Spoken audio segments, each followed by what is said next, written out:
Children, will continue then. The citizenship, according to the Citizenship Act of 1955, the citizenship is two forms. They are acquisition of citizenship and loss of citizenship. Already we saw about the acquisition of citizenship. What are the types of acquisition of citizenship? We saw by birth, then by descent and by naturalization, by registration and by incorporation. We saw one by one. By birth, just I am recalling it, then by descent, third one is by registration,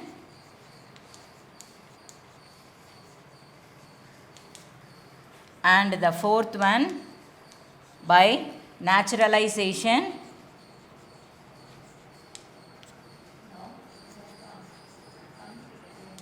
and the fifth one is by incorporation, incorporation of territories. Incorporation of territories. So, these are the 5 ways to acquire the citizenship of India. Understand? So, by birth, by descent, by registration, by naturalization, by incorporation of territories. So, to acquire the citizenship, according to the Citizenship Act of 1955, we have the rights to acquisition. Now, we are going to see the loss of citizenship. How will lose the citizenship? Here, it can be lost by voluntarily loss.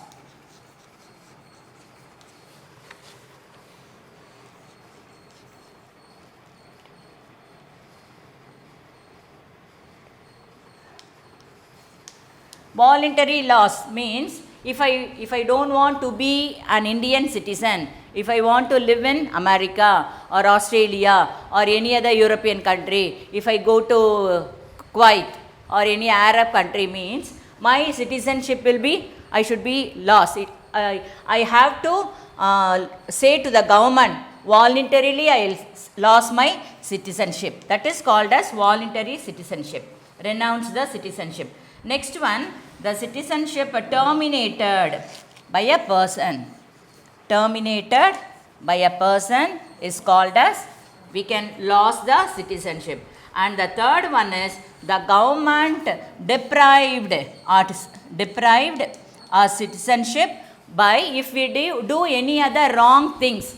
நம்ம பார்த்துருக்குறோம், நம்மளோட ரகசியங்கள்லாம் நம்மளுடைய நாட்டு ரகசியங்களில் வெளிநாட்டுக்கு போய் சொல்லிடுறது, அந்த மாதிரி, அப்புறம் இனியா வெளிநாட்டிலேருந்து கொள்ளை அடிச்சுட்டு வர்றது, அந்த மாதிரிலாம் இருக்குல்ல, அந்த மாதிரி ஸ்மகிள்டு பண்ணுறது, அந்த மாதிரி இனியத நாட்டுக்கு விரோதமாக பண்ணுறது எல்லாம் என்னது, deprived. The government itself, they will deprive our citizenship from the act of, that is, we should lose, we can lose that is citizenship because of the deprivation of the government. So, these are all about the 2 types of citizenship. Now, we will see the right to constitutional remedies. Next.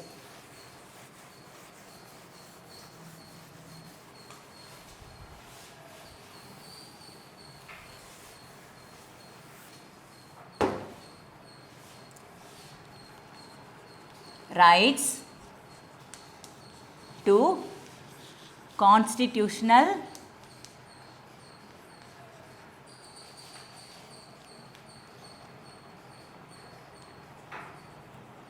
remedies. Rights to constitutional remedies.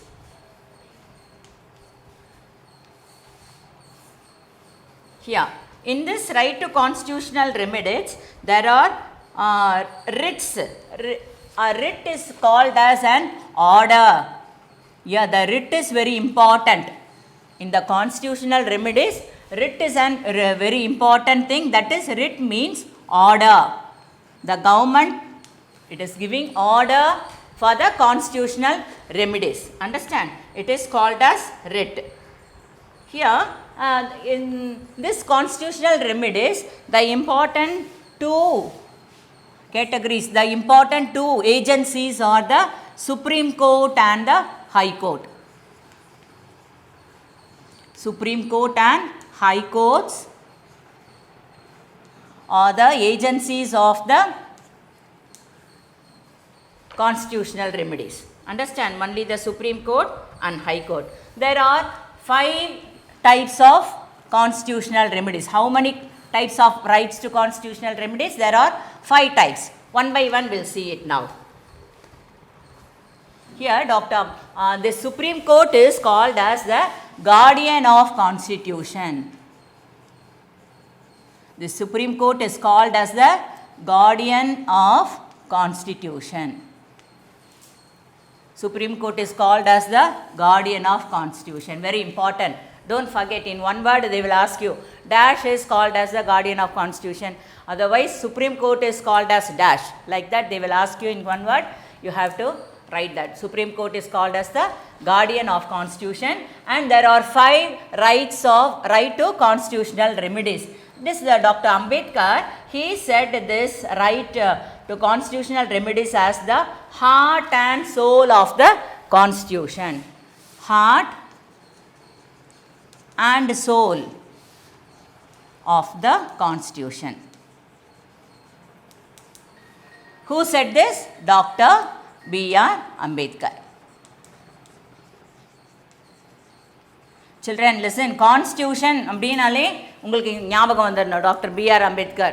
He is the chairman of the drafting committee. He is only framed a constitution. The leader of framing the constitution is Dr. Ambedkar. Understand? Okay. We'll come to the point. There are 5 types of rights to constitutional remedies.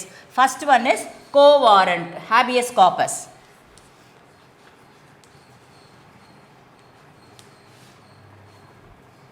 Habeas corpus. And the second one is mandamus. Third one is prohibition. And the fourth one is certiorari. And the fifth one is quo warranto.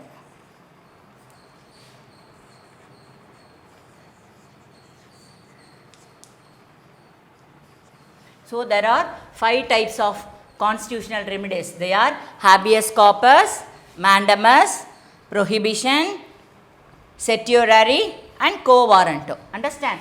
This what is meant by habeas corpus? Habeas corpus is the safeguard to the people for the illegal arrest. It is the safeguard to the people for the illegal arrest. They are called, it is called as habeas corpus. Then mandamus. What is mandamus?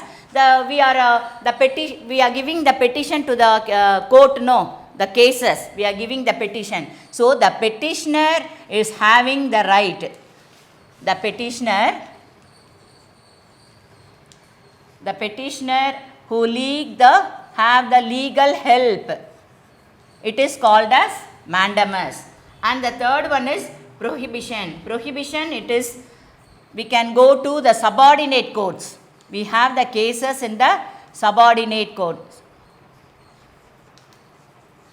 They are called as prohibition. Next one, certiorari is the quashes or order. Quashes or order issued by the subordinate court to the high court. இப்போ subordinate courtல எந்த கேஸாவது முடிக்க முடியல அப்படின்னு சொன்னா they will pass on to the high court. High courtலயே முடிக்க முடியலனா it will pass on to Supreme Court. Understand? So order pass on to any other court. It is called as certiorari. And quo warranto is the cases for the public officers.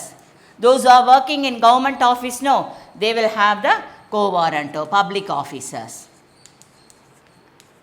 They are having the rights to give the writ. Writ means Order, I said already. A writ in the sense of order. Understand? So these are all the constitutional remedies, 5 constitutional remedies. What are they? In the paragraph answer they will ask you this. What are the, or explain the constitutional remedies. So you have to write, there are 5 types of constitutional remedies. A Supreme Court and High Court are the in charges for that. Supreme Court is called as the guardian of the Constitution, and Dr. B.R. Ambedkar said this Supreme Court has the heart and soul of the Constitution, and there are 5 writs. Order, writ means order, so there are 5 orders for the constitutional remedies, and one by one you have to write habeas corpus, then mandamus, prohibition, certiorari and quo warranto. You have to explain each and everything. Can you able to follow, children? This is paragraph answer. Okay, we'll pass on to next one.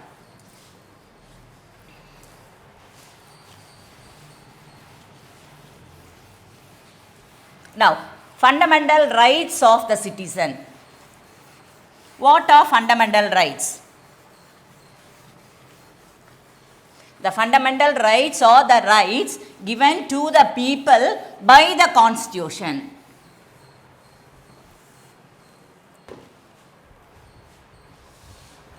Now, fundamental rights of the people.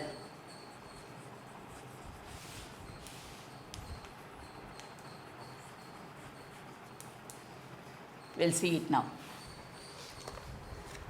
So these fundamental rights are very important because இது நமக்கு கொடுக்கப்பட்டது கவர்மெண்ட்னால, புரியுதா? So we are having, what are all the rights we are having? Now we are going to see. These fundamental rights are deprived by the inspiration of the Constitution of USA. First you have to understand this. The fundamental rights are deprived from USA's Constitution. Understand? That is very important. Okay. We are having the Article 12 to 35. Article 12 to 35, we are having the fundamental rights in that. Already on framing the Constitution, they gave us 7 fundamental rights. Previously, there were 7 fundamental rights. FR potana fundamental rights ninga therinjikkanum. Fundamental rights for the people previously. But now we are having only 6 fundamental rights. How many fundamental rights we are having now? 6 only. One by one we'll see. Now, first one, right to equality.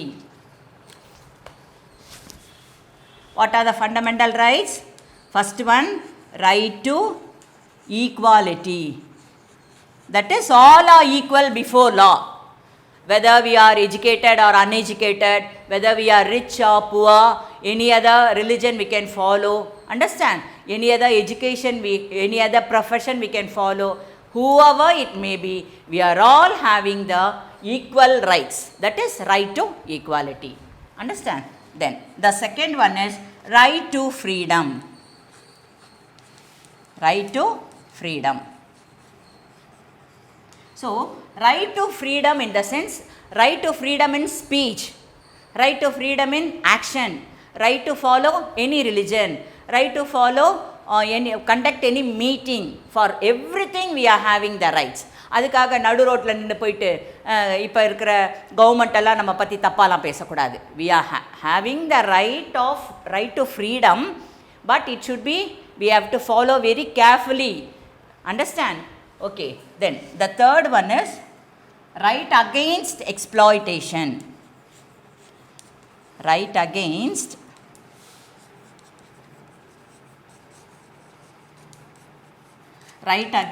exploitation. What is exploitation? We should not exploit the public property.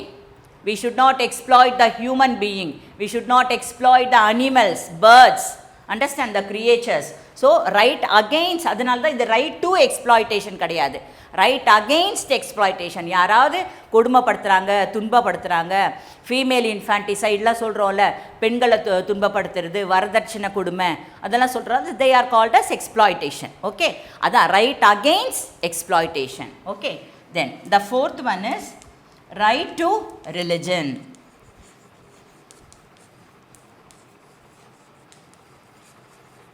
right to religion.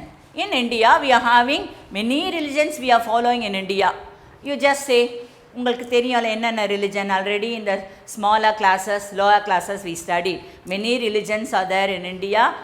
Hinduism, Christianity, Islam, very good, Buddhism, Jainism, Zoroastrianism, Sikhism, and many religions we are following in India. So, we are having the right to follow any religion. That is right to religion. We can follow Hinduism, we can follow Christianity. Some people, they will convert Hinduism from Hinduism to Christianity, from Islam to Hinduism. Like that, they can follow any religion. It is having their rights to follow any religion. That is called as right to religion. Okay. Now, the fifth one is cultural and educational rights. Cultural and educational rights. Cultural and educational right in the sense we can follow any what we can say, any language, any script we can follow, any language we can speak, whether Tamil, Telugu, Malayalam, Urdu, anything we can speak. Any cultures we can follow. We can follow the Western culture, we can follow the Japanese culture, we can follow the Chinese culture. எது வேணால் நம்ம follow பண்ணலாம். Any dress we can wear. இதில் யாரும் restriction பண்ணுறதே இல்லை. Understand? So, we can follow any cultural, that is, and also we have the educational rights. நான் வந்து டாக்டராக விரும்புகிறேன், I want to be an engineer, I want to be a teacher. எந்த profession வேணால் நம்ம ஃபாலோ பண்ணிக்கலாம்.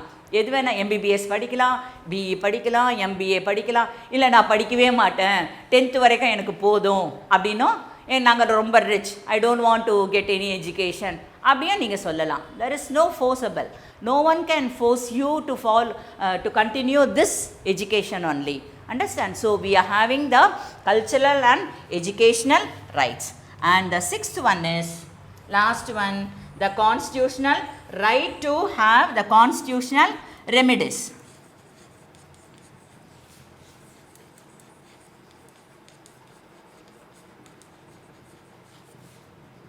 Constitutional remedies. Already we saw. What are the constitutional remedies we saw? Habeas corpus, mandamus, certiorari, and the 5 constitutional remedies இருக்குல்ல, அதெல்லாம் follow பண்ணுறதுக்கு we are having the right. This is called as right to constitutional remedies. So, these are all the 6 fundamental rights given by the government to the people. To the people na yaro people, அப்படி இல்லை, to us. We are the people of India. We are the citizens of India. So, we are having these 6 fundamental rights. Okay. Now, we will see what are the difference between fundamental rights and directive principles of state policy.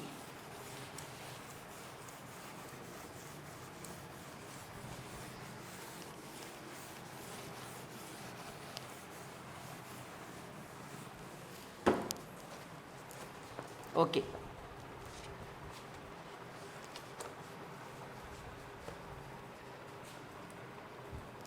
And sometimes the fundamental rights are suspended by only a president. No one can suspend the fundamental rights. நம்ம கிட்ட இருந்து எந்த fundamental rights ஐயும் யாரும் தடுக்கவே முடியாது. Except the only person, the president. He is the first citizen of India. நம்ம இந்தியாவில் யார் ஃபஸ்ட்டு முதல் குடிமகன் யார் அப்படின்னு கேட்டால் பிரசிடென்ட் ஒன்லி. நம்ம ஜனாதிபதி சொல்கிறோம்ல, அவர் தான். Okay. So he is only having the right to suspend the fundamental rights.